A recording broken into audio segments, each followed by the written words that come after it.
नमस्कार, मैं हूं मनीषा गुप्ता। आज के खास शो में हम एग्री कमोडिटीज के आउटलुक पर बात करेंगे। पिछले एक महीने में करीब 50% की तेजी देखने के बाद गुआर की बत्ती गुल हो गई है। कुछ यही हाल सोयाबीन का भी है। इसी महीने की शुरुआत में 10,000 पार के जाने वाला सोयाबीन अब 8,000 के नीचे ट्रेड कर रहा है। हालांकि कॉटन में एक बार फिर से तेजी बनती हुई दिखी है, लेकिन क्या कॉटन की ये तेजी आगे भी मजबूत रहेगी या फिर यहाँ भी गुआर और सोयाबीन वाला हाल होगा? इसके अलावा त्योहारों पर खाने के तेलों की कैसी डिमांड निकल के आएगी? आज के शो में इन सब पर होगा फोकस।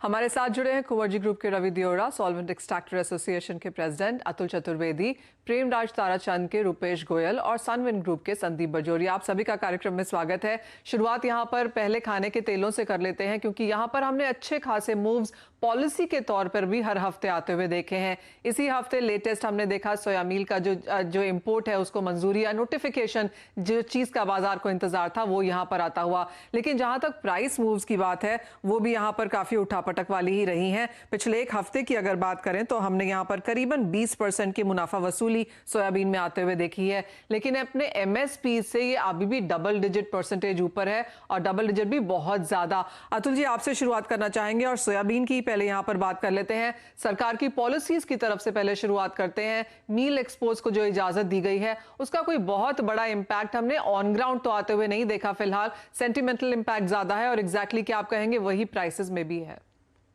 डेफिनेटली देखिए, इम्पैक्ट तो सेंटिमेंटल इम्पैक्ट तो आ गया है, वो रिफ्लेक्ट भी कर रहा है प्राइजेस के अंदर। पर जहां तक अवेलेबिलिटी का सवाल है वो तो तभी बढ़ेगी जब इंपोर्ट्स हिंदुस्तान को हिट करना चालू कर देंगे। पर मैं इसके साथ एक चीज जरूर कहना चाहूंगा, नोटिफिकेशन तो डीजीएफटी ने जरूर निकाल दिया, पर उसके साथ साथ एक गुगली भी फेंक दी है। और वो गुगली ये है कि all imports of meal necessarily have to come at नवा शेवा या फिर एक पेट्रापोल करके बॉर्डर है बांग्लादेश का। अब आप ताज्जुब करेंगे, नवा शेवा ने कभी, मैं समझता हूँ हमारी मेमोरी में तो कभी बल्क वेसल्स हैंडल नहीं किए हैं। और आज के जो हालात हैं कंटेनर्स के, तो कंटेनर्स के हालात तो ये कि कंटेनर एक तो मिल नहीं रहे हैं और दूसरा उसके फ्रेट इतना ज्यादा बढ़ चुका है, तो अनलेस कि ये पोर्ट दूसरे न खोले तो मैं समझता हूँ ये नॉन स्टार्टर हो जाएगा। हम लोगों ने इसीलिए गवर्नमेंट को लिखा भी है, डीजीएफटी को ये लिखा भी है कि आप नवा शेवा पे जहां पे बल्क वेसल्स हैंडल नहीं हो सकती हैं उसके लिए आप बीपीटी को अलाउ करिए। और सदर्न इंडिया के जो कंज्यूमर्स हैं और जो कंजम्पशन सेंटर्स हैं उसके लिए आप ट्यूटीकोरिन को भी परमिट करिए सोया मील के वेसल्स को रिसीव करने के लिए। और जहां तक गवर्नमेंट को जो डर है कि बहुत ज्यादा इंपोर्ट हो जाएगा और ये हो जाएगा, मैं नहीं समझता कि जो विंडो अभी तक है, जो अक्टूबर तक की विंडो दी है, उसमें अगर 50% भी क्या जो परमिट किया उतना भी हो जाए तो मैं समझता हूँ वो बहुत अच्छा होगा। I think government will need to possibly look at seriously कि ये बॉम्बे का बीपीटी को परमिट करें और नीचे ट्यूटीकोरिन फॉर सदर्न इंडिया इसको परमिट करें, तभी जो ये पॉलिसी इंटरवेंशन हुआ है उसका रियल मायने में कंज्यूमर्स को फायदा मिलेगा। तो Atul ji just coming back to मेरा जो पहले सवाल आपसे था वही कि जो ये 20% की गिरावट फिर हमने सोयाबीन में आते हुए देखी है, आप इसे प्योर सेंटिमेंट कहेंगे? एब्सोल्युटली। अभी तो मटेरियल तो 1 किलो भी आया नहीं हिंदुस्तान में, कहीं से भी अगर आएगा तो 10-15 दिन तो उसको जहाज को आने में लगते हैं। और जहाज वाले इसलिए घबरा रहे हैं कि यहाँ पे आके अगर जहाज खड़े हो गए और उनको अनलोडिंग की परमिशन नहीं मिली, क्योंकि नवा शेवा तो हैंडल करता नहीं है बल्क वेसल, तो ये पॉलिसी का जो ये वो है इसको जब तक ठीक नहीं करेंगे तब तक फ्लो ऑफ मटेरियल हिंदुस्तान के अंदर आना थोड़ा तकलीफ दे रहेगा। इसीलिए हम लोगों ने रिप्रेजेंट भी किया है गवर्नमेंट को कि आप इसके तरफ जरा इमीडिएटली तवज्जो दीजिए, वरना आपकी पॉलिसी कागजों पर रह जाएगी और जमीन पे उसका कोई इफेक्ट नहीं दिखाई देगा। जी हाँ, वो हमेशा एक कंसर्न रही है। तो ये तो बात हुई फिलहाल सेंटिमेंट की, लेकिन एक और चीज़ जो शायद यहाँ पर प्रेशर डाल रही है वो ये कि जो बुआई का इलाका है वो पिछले साल के करीब अब पहुंच ही गया है। इवन एज मॉनसून ने कई बार यहाँ पर पॉजेज लिए हैं, उसके बाद भी नंबर्स यहाँ पर बुआई के एकरेज के हिसाब से बेटर आए हैं। और संदीप बजोरिया जी, ये सवाल आपसे है, क्योंकि अगर हम इंटरनेशनल मार्केट्स में देखें तो चाहे वो अर्जेंटीना है, कनाडा है, जिस तरह की सोइंग के नंबर्स वहां पर हैं वो भी बेहतर होते हुए नजर आए हैं, क्योंकि वहां पर भी वेदर बेहतर हुआ है। इंटरनेशनल मार्केट्स में भी हमने हल्की सी कंसोलिडेशन, गिरावट यहाँ पर सोयाबीन के प्राइसेस में आते हुए देखी है। उसका कितना असर इंडियन मार्केट्स पर है?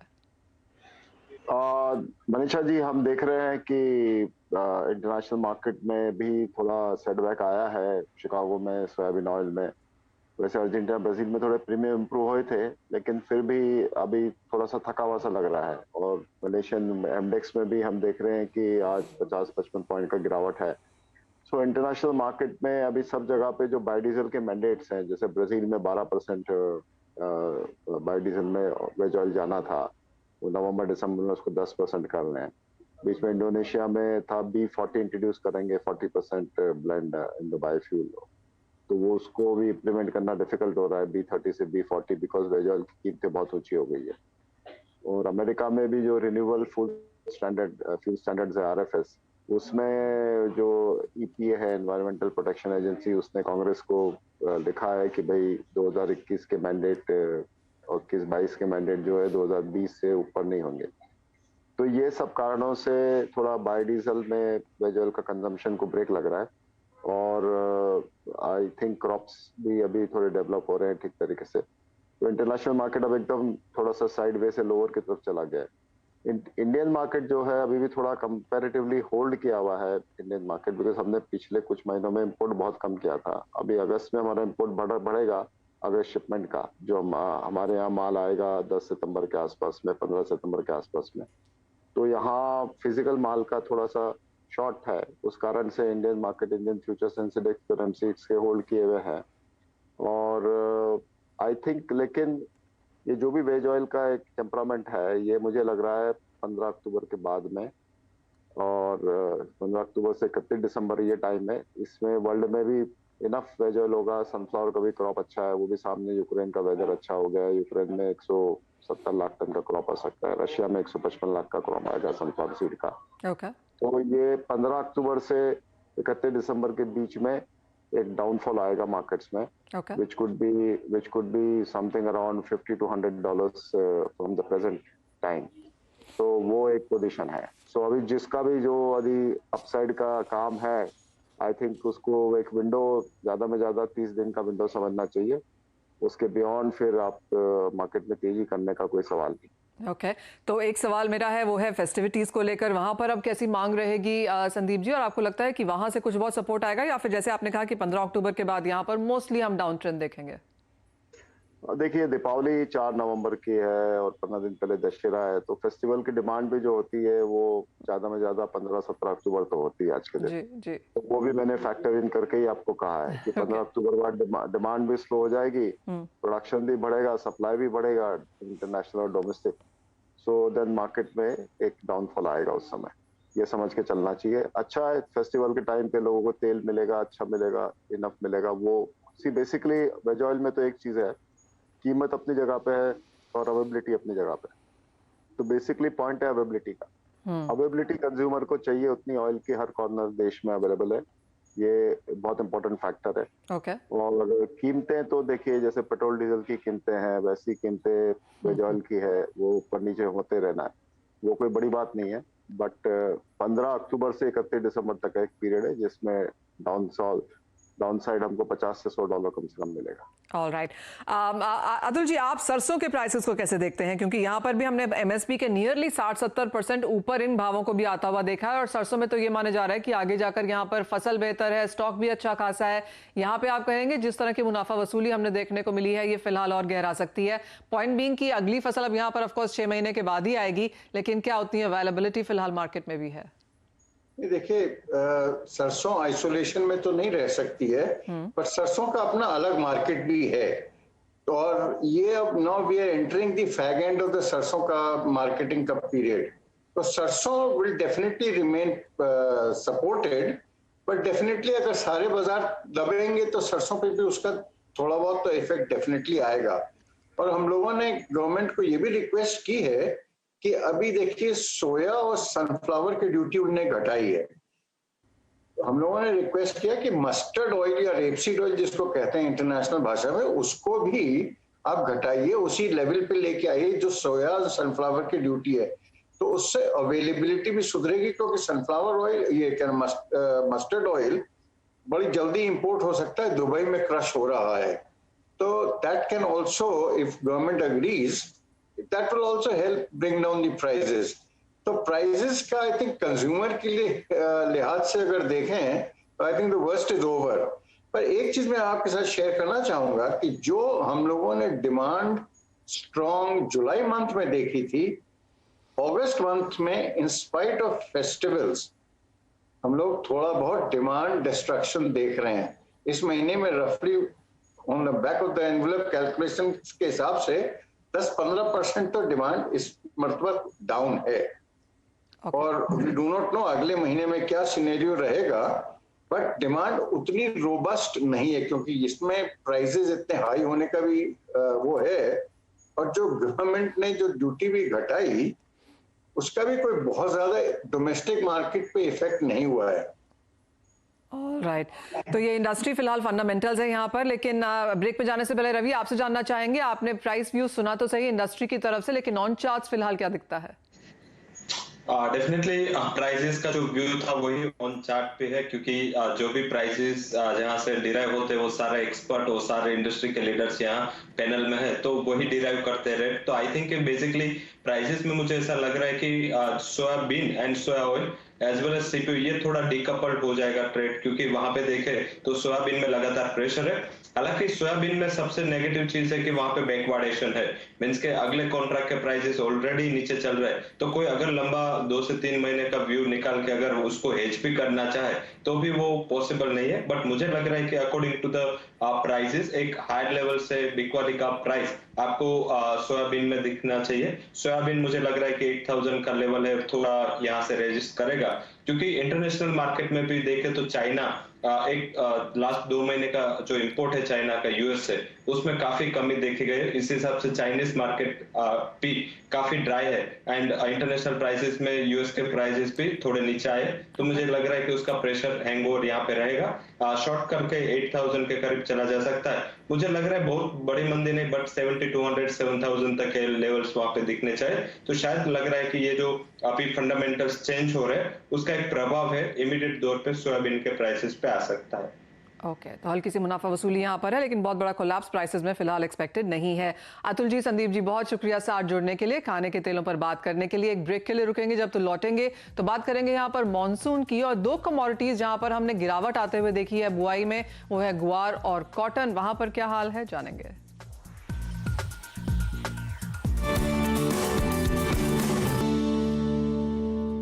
आपका स्वागत है। बात हम यहाँ पर कर रहे हैं एग्री कमोडिटीज की, और अब बात करेंगे गुआर की, और हमारे साथ प्रेमराज ताराचंद के रुपेश गोयल जुड़े हैं। गोयल जी नमस्कार। गुआर सीड में इस हफ्ते काफी उठापटक देखने को मिली है। अपने मल्टी ईयर हाइज छूने के बाद हमने यहाँ पर एक्सचेंज की तरफ से जो सर्वेलेंस मार्जिन लगाया, उसके बाद 2 दिन यहाँ पर अच्छी खासी मुनाफा वसूली आते हुए देखी है। लेकिन ओवरऑल फंडामेंटल्स कैसे नजर आते हैं, क्योंकि फसल को लेकर तो अभी भी चिंता है, बारिश इतनी हुई ही नहीं है। नमस्कार मनीषा जी। जी रुपेश जी। रुपेश जी हम आपको सुन सकते हैं। आवाज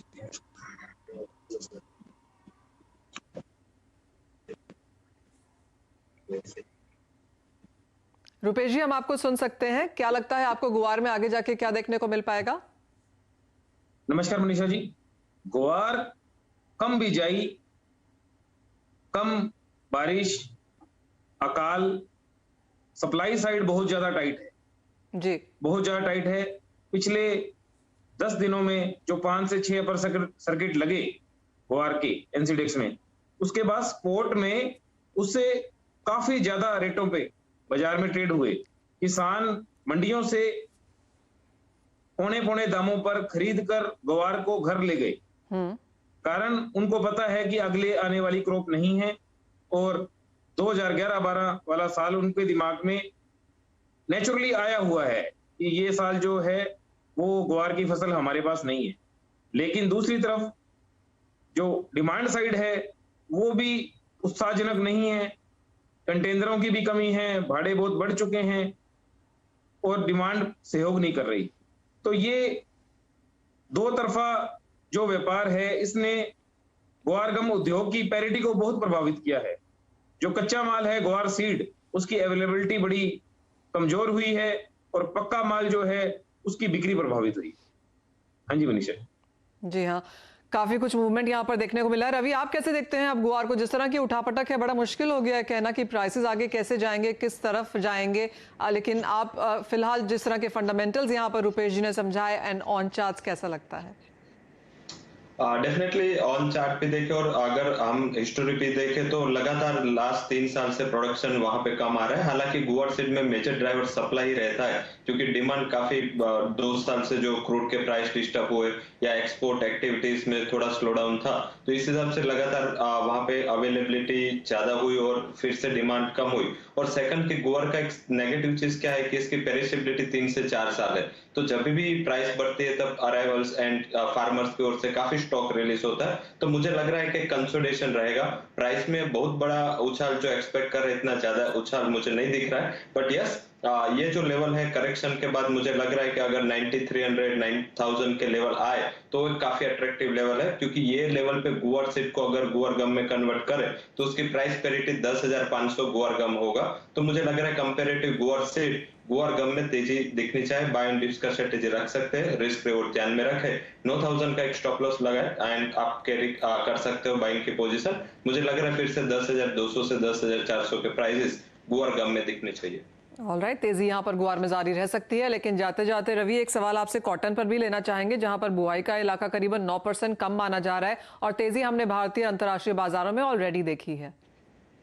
डेफिनेटली मनीषा जी, उसमें 2 पैरिटी, एक कन्वर्जन पैरिटी है। कन्वर्जन पैरिटी में अगर आप कॉटन या उसके एसोसिएट के प्राइस देखें तो वो रिकॉर्ड हाई पे चल रहा है। एंड एक्सपोर्ट पैरिटी देखें तो जून से जो इंटरनेशनल प्राइसेस है वो करीबन 7,500 से 8,000 पर कैंडी बढ़े, हालांकि डोमेस्टिक प्राइसेस सिर्फ 5,000 ही बढ़े, तो वहां भी एक अच्छी पैरिटी है। तो मुझे लग रहा है कि कॉटन में ये तेजी का जो रुख है वो आगे जारी रह सकता है।